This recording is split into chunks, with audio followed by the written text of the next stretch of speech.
اعوذ باللہ من الشیطان الرجیم بسم اللہ الرحمن الرحیم۔ اس ایک رکوع کے اندر اللہ تعالیٰ نے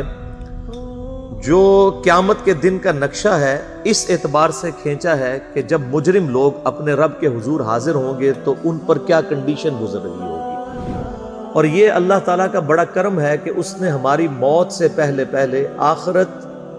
کی قیامت قائم ہونے سے پہلے وہ منظر قرآن حکیم کی شکل میں ہمارے سامنے کھینچ دیا ہے، اور لگتا ہے کہ بالکل آخرت کے دن کی ویڈیو چل رہی ہے، تاکہ کوئی شخص قیامت والے دن اللہ تعالیٰ کو اس بات کا گلہ نہ کر سکے کہ یا اللہ مجھے تو دنیا میں پتہ ہی نہیں چلا یہ اتنا سیریس مسئلہ تھا کہ تیرے حضور on the day of judgement accountability ہے،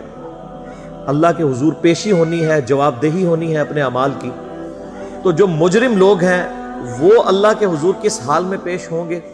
اور اس کے سائملٹینیس کنٹراسٹ جو اہل ایمان ہیں ان کی قیامت والے دن کیا کنڈیشن ہوگی، اللہ کے حضور پیشی کے وقت ان دونوں چیزوں کو اللہ تعالیٰ نے سورہ السجدہ کے دوسرے رکوع میں آیت نمبر 12 سے لے کر 22 تک ایڈریس کیا ہے۔ اعوذ باللہ من الشیطان الرجیم۔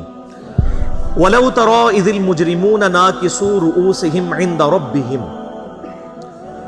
اور اے محبوب صلی اللہ علیہ وآلہ وسلم کاش تم وہ وقت دیکھ لو جب مجرم لوگ اپنے رب کے حضور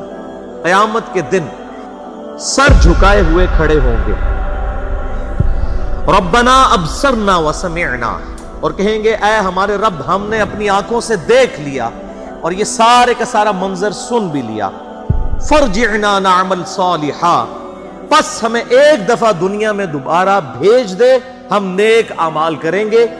انا موقنون، بے شک ہمیں یقین آ گیا کہ قیامت کا دن حق ہے۔ اے اللہ ایک دفعہ دنیا میں دوبارہ ہمارا جانا ہو،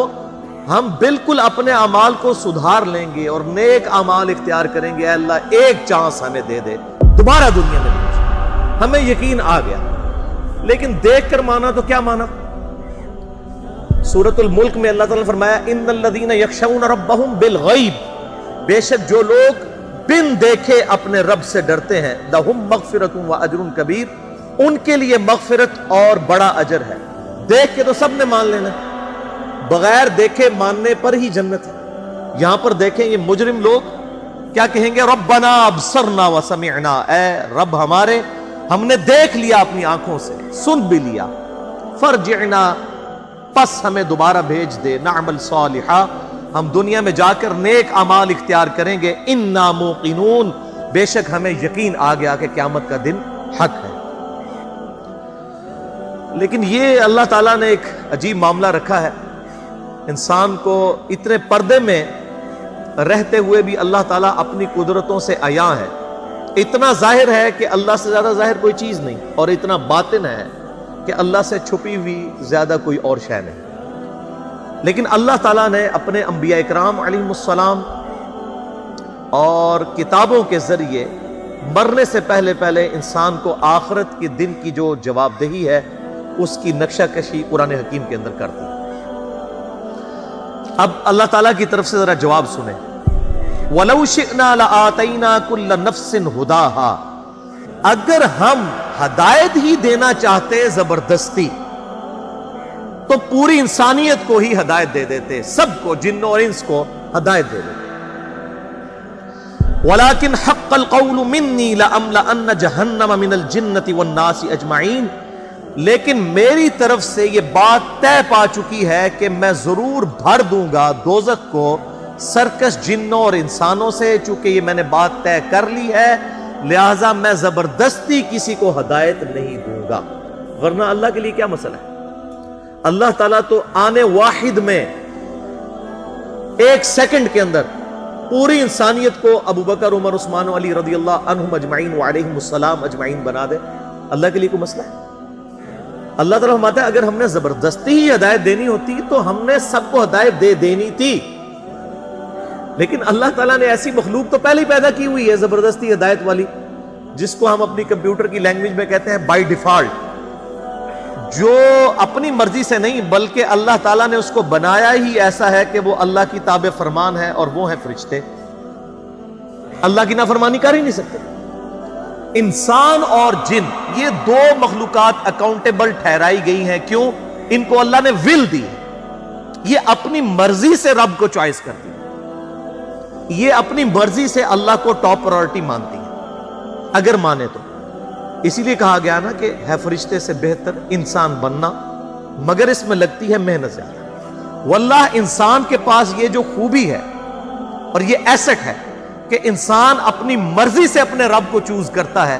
یہ وہ دولت ہے جو حضرت جبرائیل علیہ السلام کے پاس بھی نہیں ہے۔ جبرائیل علیہ السلام اگر اللہ کے تابع فرمان ہے تو اپنی مرضی سے نہیں، بلکہ اللہ نے ان کو بائی ڈیفالٹ بنا ہی ایسا ہے۔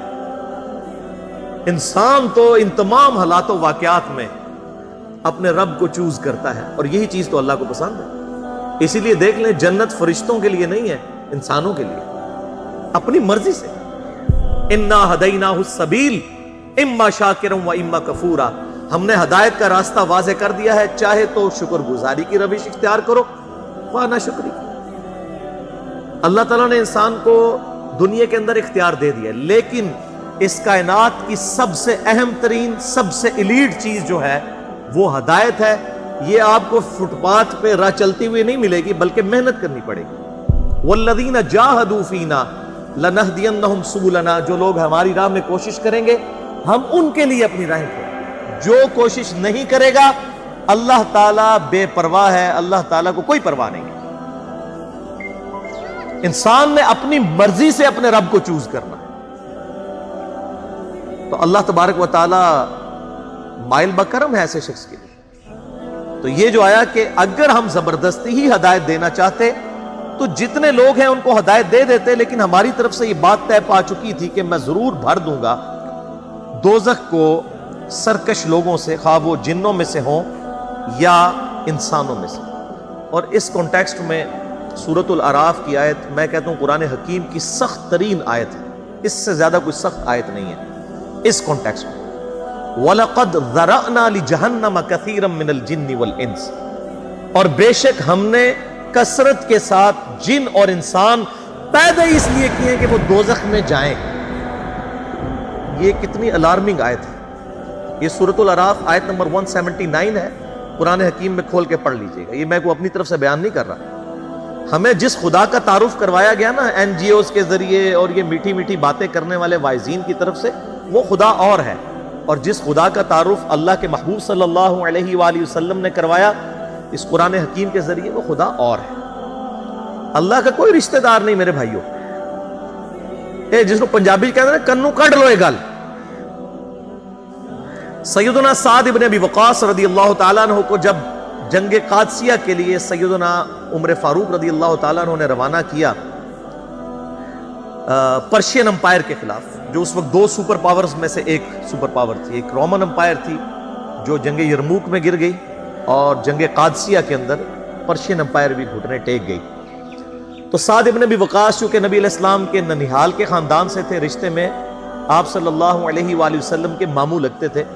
تو سیدنا عمر نے ان کو خط لکھا کہ اے سعد، اس بات پہ مت اکڑنا کہ تم اللہ کے نبی کے ماموں ہو، یاد رکھنا اللہ کی کسی کے ساتھ کوئی رشتہ داری نہیں، اللہ کا کوئی رشتہ دار نہیں۔ دیکھ لینا بخاری اور مسلم کی متفق علیہ حدیث ہے کہ میری بیٹی فاطمہ جنتی عورتوں کی سردار ہے، اور جامعہ ترمذی کی صحیح حدیث ہے کہ حسن و حسین جنتی نوجوانوں کے سردار ہیں۔ لیکن اسی فاطمہ سلام اللہ علیہا جو جنتی عورتوں کی سردار ہے، اس کے بارے میں صحیح بخاری اور صحیح مسلم کے اندر متفق علیہ حدیث ہے کہ آپ صلی اللہ علیہ وآلہ وسلم نے فرمایا، اے میری بیٹی فاطمہ، میرے مال سے جو کچھ تو نے لینا ہے مجھ سے لے لے، اگر اللہ کے حضور تو پکڑی گئی تو میں تیرے کچھ کام نہیں آؤں گا، میرے مال سے جو مرضی لے۔ یہ آپ کو تو کہا گیا تھا، لیکن ہمیں سنایا گیا تھا